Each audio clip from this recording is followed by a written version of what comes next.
Alors Armand Arnal, le chef de la Chassagnette depuis 2006. Moi, mon parcours, il a été semé un petit peu d'embûches comme ça. J'ai appris sur le tas avec plusieurs chefs. J'étais à la Grande Cascade, entre autres, avec Jean-Louis Nomikos, à New York avec Didier Lénard. Donc je travaillais avec Ducasse pendant 6 ans. Et puis je me suis installé ici en 2006.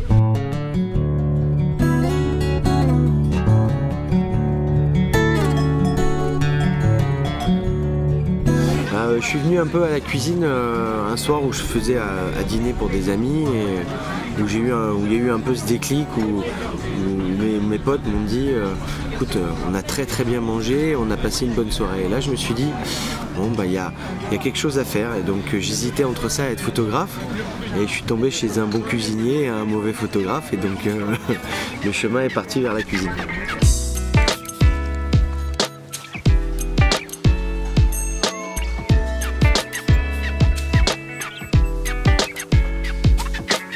Le sirop d'érable, j'en ai goûté la première fois, je crois que c'était aux États-Unis. J'étais en Floride, j'étais allé voir Mickey.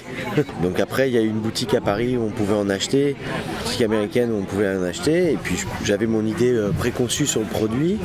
Et lors d'un voyage à Montréal, où je suis allé voir un ami cuisinier, il nous a fait goûter du sirop d'érable du Québec, et là on a découvert un autre produit quoi, en fait. Et je pensais connaître le produit, et quand je suis arrivé au Québec je me suis aperçu que je le connaissais pas du tout en fait. Et j'ai pris beaucoup de plaisir à le découvrir.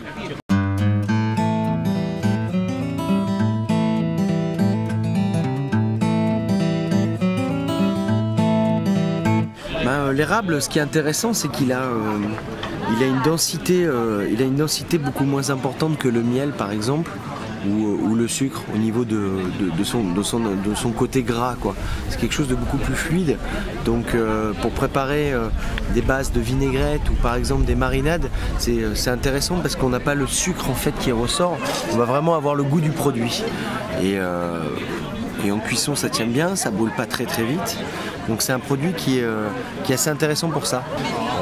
L'érable, moi pour l'instant j'ai un rapport sur le végétal avec lui. Dans un premier temps, j'ai déjà fait des essais sur du pigeon. Je suis en train de voir si je peux le mettre avec quelque chose de plus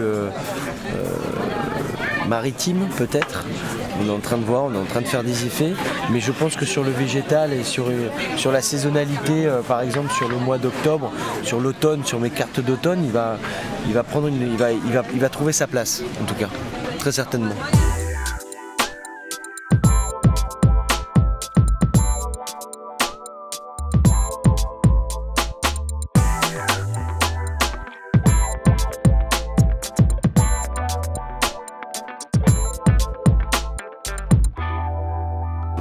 Quand je suis arrivé ici, j'avais mes habitudes de grands restaurants, j'avais mes habitudes de tous les palaces et tous ces trucs-là, donc d'avoir le produit en claquant des doigts comme ça.